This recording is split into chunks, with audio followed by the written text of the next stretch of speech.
me. He is a local filmmaker here in Scranton, Pennsylvania, where I am reporting on election 2020. What? I just had a stroke. Did you see that? It was I'm quick. reporting. It was so brief. I think you're fine. Did you also smell that toast? I did. I am reporting I'm doing election coverage for the Scranton Fringe Festival. Please go and like and follow us on social media if you can. Scranton Fringe Festival and Pissi Miles. We're on Facebook, Instagram, Twitter, Tumblr, Blogspot, wherever you look. I promise we will be there. I'm going to be doing a recorded interview with my friend Mark, and so you guys get the lovely behind the scenes. You get to watch. If you have any questions for me or for Mark, please write them away in the comments. My lovely camera operator and stage manager and production manager and everyone else, Simone, is going to be monitoring the comments. So if you have anything that we might be able to use, she'll be keeping an eye on it. So I apologize. You will see some of the behind-the-scenes production, but maybe you'll enjoy it. I hope you will. Are we? Yeah. Oh, look at that. You get the in-studio experience of watching Pissi Miles mess up her microphone. How many things can I mess up in one day? Well, after that stroke, I think you're okay. I didn't even notice it. I know. See, this is From good. here on out, it's all just fun for me. Yeah, this is going to be great. You survived. You've brushed death, and now I've you're great. I've survived worse than a busted microphone. I almost called you Mark Payne. Just so you He's know. next. He's next. Yeah. I have too many nouns in my head right now. Yeah. So we're going to do a little intro, and then I'll jump right into the interview. I hope you guys enjoy it. Hello again. This is Pissi Miles here again covering the election of 2020 in Scranton, Pennsylvania with the Scranton Fringe Festival. I'm very excited because today I am being joined for a little interview by a local filmmaker and friend of the Fringe. His name is Mark Dennebaum. Hello, Mark. Hi, dear. How are you? I'm doing wonderful. It's good to have you. Thank you. You're a Scranton native, Yes. correct? Yeah. Born and raised? Born and raised. I grew up and actually right around where Joe Biden would live, and our governor at the time in the 80s was Bob Casey, and I grew up about a block away from Governor Casey. Oh, wow. Yeah, and then my family moved to West Side for 2 years, which is Scranton, and now they live in Clark Summit, and then I moved to Florida, and then I moved to LA, and now I'm back here. Florida and LA. My goodness, Yes. You're so coastal. I am, but I really didn't learn much. To be fair, neither did I. No, it was nice, but it was nice. I think every kid who gets out of college should actually get out of their little social bubble and go see the world and experience things that they've never experienced to give them perspective. I advocate for that all the time. When I graduated college, I graduated with a degree in musical theater, and look how far it got me. This is great. Is it? Yeah. So, You're with us. This is awesome. If you never did that, I would never sit with you. I'm thrilled. Good. I'm thrilled with my life choices to an extent. Me neither. And when I graduated, I said to myself, I've lived in the New York area for my entire life. I'm going to move to Chicago. I don't know why I picked Chicago, but I decided I'm going to move to Chicago. I love the cold. Really? I love the cold. Everyone's outside in parkas right I know, we're now, all and I'm out there looking like this with. You're making us freezing. Every- We're, like looking at you, I'm like, she's freezing. I'm cozy. Are you sure? I ordered a Frappuccino. Extra. Extra ice. Trying to get the outside to match my insides. So I never ended up moving because right before I had kind of started making plans, I met my now husband, and we ended up settling where we did, and that ended up being right outside. So I'm doing New York. math. You graduated 2010 somewhere? Do you like me more now? I don't know. You're Well, like you this said you made your Cleo. husband. We had that conversation. We did have a conversation. So when did you? I did. I graduated in 2000. Well, it should have been 2010, but it was 2011. So you're a doctor. Exactly. Yeah. I'm Dr. Pissi Miles. That is exactly what I put on my resume. That should be a TV show, MD. Dr. Pissi. She's like Doogie Howser. Yes, absolutely. Except she's an adult who acts like a child. I'd love it. Wouldn't you watch that? I'd produce it. That's what I'm talking about. If you did that, I would totally watch it. I don't know if I'd watch it, but I'd definitely star in it. I would I can't definitely see star. myself. I cannot see myself. How did you end up in Scranton? My parents had sex, and then I No, My goodness, this is a candid interview. Tell us about that. I wasn't there, but I heard about it. The secondhand details. No, it was right around 2010, and I was living in LA, and I really was like, man, I'm a needle in a stack of needles, and nothing feels like home. So I moved back here and either foolishly or smartly started my business. And that is? So it's 25E Productions, and which was, and then I got sober. So I got sober before I named it. So that was dumb. It's always more fun to name things when you're I'm looking back and I'm like, oh, that was just so dumb. Are you allowed to curse? I don't know. Are we allowed to curse? Sure, why not? I mean, minus the big ones. Yeah, I would say let's try to stay away from the George Carlin ones. Yeah. Okay. Nothing George Carlin. Yeah, so I got sober in 2010, started my business, and I kind of look at it as, if this makes any sense, is that my entire 20s was spent being an asshole, but there was no real growth as a human being. So I kind of look at, so I'm 40, I just turned 40 this year, but I kind of look at it like I'm 30, because being that I didn't have any growth, my intellectual or my emotional intelligence is not where it should be. So now I feel like I'm a spry. Well, I'm not spry anymore, but I'm a spry-ish. Yeah, now I'm like get out of bed and I'm like, oh, my back. But I'm still 30, so I feel like I was in a bad car accident. I'm in the vicinity. Do you empathize I'm in the vicinity of what you're talking about in terms of age. I just turned 17, and so. We should not be. I'm not allowed in a room with you. I know. It shouldn't be 6 feet. It should be 50. Yeah. So I have had Thank that God experience. you're not on a schoolyard. I'm not allowed. I'm just kidding. I pulled my hip flexor. This is more information. What's a hip flexor? It's a muscle in your groin, which is something I never thought I normally save my groin talk for my after work. But today, I guess this is where it's going. I pulled a hip flexor getting out of bed. It was not. This is not a challenging activity. I'm not Michael Phelps. I'm not Adam Rippon of Scranton fame. But aging sucks. It's terrible. It's terrible. But I will say, I don't think that your experience. And I don't mean this in a bad way. I don't think your experience is unique, because I had a very similar experience where. In my 20s, I didn't really know what I was doing. Yeah. And I made a lot of effort to try a lot of different things, and eventually found what I should have been doing the whole time. As a creative person, because you're a filmmaker. Try to be, yeah. Well, I try to be a creative person as well. Like I said, I got a degree in musical theater, and I thought that was what I was supposed to be doing, and learned much later that I have skills as a stand-up comedian, I have skills as a host, I have skills as an entertainer beyond what would be just a musical theater actor. And I've taken all of those skills and kind of funneled them into a new career that I realize now I should have been doing all the time. And that is a good segue into where I'd like to go next, because this is, in fact, a political discussion and not the Pissi Miles live spoken memoirs. Is something happening today? So, there's some weird thing that's happening downtown. Apparently, Joe Biden is here. Didn't see him. Yeah, me neither, believe me. I feel like I would have known. Yeah. As a creative person, I feel like there are expectations for what we're going to take into consideration in the voting booth. How has being a creative person shaped the issues that have affected you most in this election cycle? I've always been involved in politics, as far as like being interested in them. Mm-hmm. I remember even Michael Dukakis running for president. I remember the tank when I was a kid. He did a photo op in a tank. I remember all that.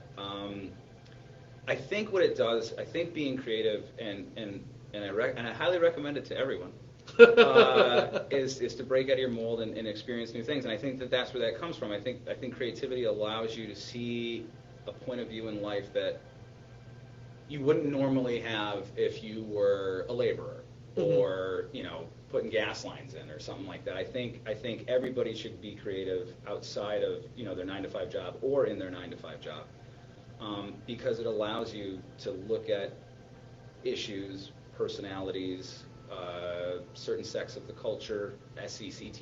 Yeah, I was with you. In a way that instead of being ignorant to it, it can give you an opportunity to have empathy. Mm-hmm. And I think that when you have empathy, it allows you to be a better human being. And I think without creativity, you can't have empathy to the degree that it's important. And so every election is important. I don't know if you know this, but politics in Northeast Pennsylvania is a big deal. Every May, every November, there's always a primary, always a general, and it gets crazy. I'd noticed when I was walking down the street looking like this. Yeah, come back in a year, it's going to still be crazy, and it's not a presidential year. So yeah, I think it's very important. But also, so then it comes to like business. So if you're in business, you have to kind of find a way to find a balance between having success, which is I can pay my bills this month, Mm-hmm. and empathy, and it gets really gray, and it's not as black and white as we would like it to be. I think that's a fair point. I think it's very hard to find the balance of your morals or ethics and also just what you need to survive. And I think that that's probably a pretty common struggle that a lot of people are having in this election cycle. I think no matter what your political affiliation is, I think a lot of people are experiencing that. Especially in the midst of the pandemic. Everyone is kind of struggling to make ends meet these days, and we're all trying to figure out how to navigate this really uncertain, unprecedented, at least in most of our lifetimes, road. What issues would you say have been most important to you as a voter in this election?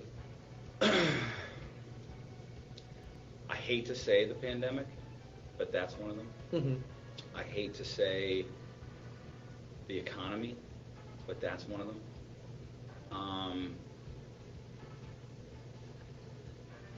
In my conversations with a lot of people, Northeast PA is a really interesting place where, like my grandfather and my father were hardcore Republicans.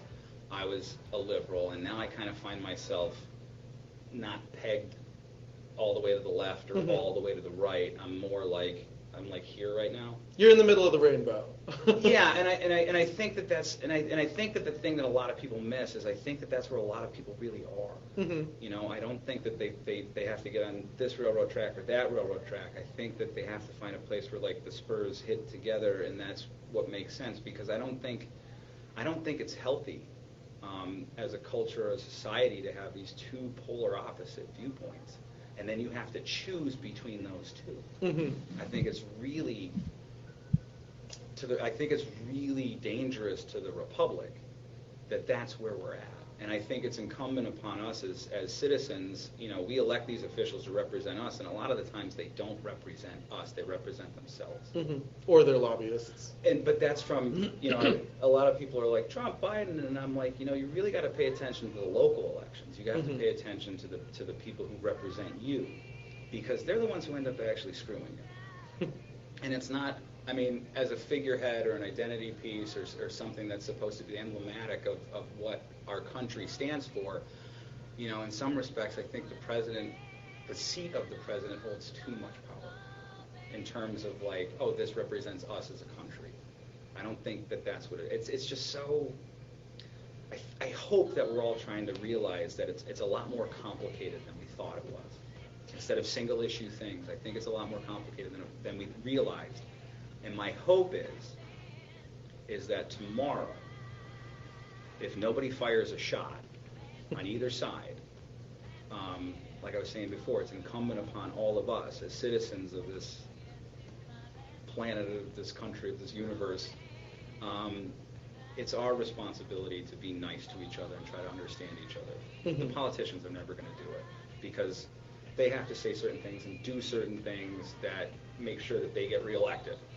Whereas you and I can sit and have a conversation and be in complete agreement about everything or disagree about everything. but I can respect you. You can respect me. I don't hate you at the end of the conversation. You don't hate me at the end of the conversation. If it wasn't COVID, you know. Well, let's not get ahead of ourselves. We're not gonna. I will not. I'll let you know what I think at the end. No, that's okay. I'm teasing you.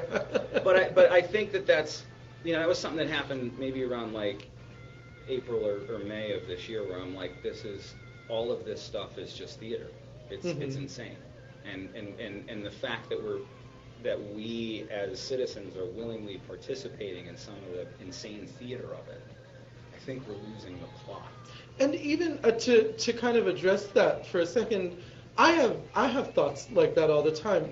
Sometimes something will happen, and I don't want to detract from it. I don't want to minimize it because I don't know. But I'll look at something like Donald Trump refusing to say that he would relinquish power if he lost the election. And knowing what I know about Donald Trump, and what we all know, I think, about Donald Trump, there's a part of me that sits there and goes, it feels like theater. It feels like he's saying this because it will get the biggest rise out of people. Well, he's a rather provocateur. than exactly. Yeah. And I don't know that he would actually do that. I'm not saying it's impossible, and I'm not saying that I know anything more than anyone else does. But there's a part of me that says, well, is he saying that because it's real, or is he saying it because it's what gets the biggest rise out of his base or out of the people who oppose him? It makes Democrats and Republicans alike both go, did you hear what he said? Exactly. It's the same. And he knows how to get that from people. And if you look back at his history, it's the same thing as like Howard Stern. It's like, in the 80s, why, the average Howard Stern fan would listen for an hour. Why? Because I want to hear what he says next. The average Howard Stern hater would listen for 90 minutes. Why? Because I want to hear what he says next. I mean, that's what it is. And we've gone, I was saying this to somebody the other day, I said, it's really sad that we got rid of daytime soaps. Like, we got rid of, As the World Turns, General Hospital, all those things, and now that somehow has been cannibalized by CNN, MSNBC, Fox, and that's our new theater. That's our new, at the hair salon or at the barber shop or whatever. That's the things that we're going to talk about. Right? I would argue that Shonda Rhimes has soap operas alive and well. But she's prime time. She is prime time, and I love Shonda as much as anybody else. She just went to Netflix, right? She left ABC. I think she left ABC. You probably know better than I do. I'm a total nerd. But I love Grey's Anatomy as much as any homosexual. But I will say Shonda Rhimes, like, you can't look at me and tell me that Grey's Anatomy is not a soap opera. But it's prime time. It is. We're not doing it at 10, 11, 12 a.m. That's true. I'll give you that. And I think that's where we missed it. Like, those things need to be there to distract us from the crazy lives that we all live. Like, having a 24-hour news cycle, I think it's brutal. It's brutal. It keeps people on the edge of their seats too much. Oh, did you see The Social Dilemma yet? I did. And it made me throw myself I don't know how everyone's just like, no. I think that's what when news gets their news from social media, that's not news. It's just an extension of entertainment. And when anyone can participate, when anyone can participate in contributing to the news. I say as I'm broadcasting. Yeah, I just read an article where it's like this Twitter user, and I'm like, they have 12 followers, and they're getting an article, and it's just clickbait. Like, why are we doing that? It's very interesting because in a lot of ways, I like it because it's almost a reinforcement of the First Amendment.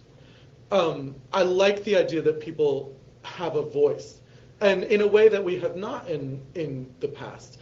But we have to try to find a way to navigate it now, because not all of the information you're getting is verified or is trustworthy, and you have to find a way to filter what you need versus what you want. The scary thing about what you don't know is true is that, we were talking before about no matter what political ideology you fall in, you still don't know what to believe.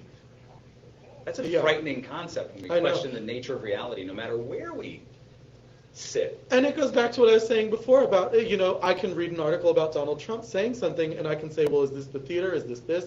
And it's a very, it's a difficult place to be in an election here.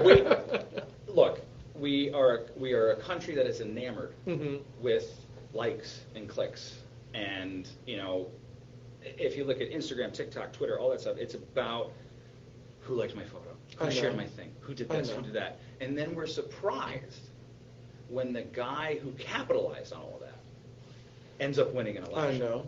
You know what I mean? So it's like we have to hold some responsibility for that. Also, at the same time, though,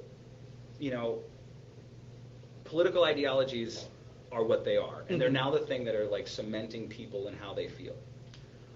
My concern is that if America is a home, half of us aren't talking to the other half. I know, and we do have to find a way to kind of unify. And this is a question, I think, that may bring some unity. This is my last question for you. Okay. It's a softball.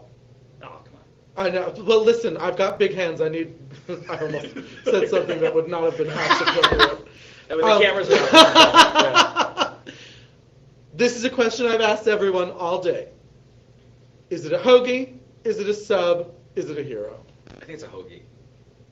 I was trying to give you a question that would unify. But you're asking me to make three separate choices. My God, Mark, I tried my best What with is you. it? What do you call it? It's a sub. No. It's a Oh hoagie. my goodness. I'm gonna listen. Around here we order hot wing hoagies. And that is offensive. Well, is it steak and cheese or is it cheesesteak? I'm not going down this road. Mark, thank you so much for joining me today. It was a such a real pleasure to get to chat with you and to teach you a little bit about what to call your sandwiches. Please, are you on social media? Can people find you? Yeah. Oh shit. 258. Yeah, there's 258 Studios. Then there's Marky D2 because I'm a Star Wars fan. Marky D2. Yeah, but at the end of the day, get out there and vote, and then tomorrow, make sure that the people you hate, you hug. Exactly. Take it from Mark. Mark, thank you so much for joining us. I really appreciate it. And that's it for my interview with Mark Dennebaum. I appreciate you being here, and I will see you all later.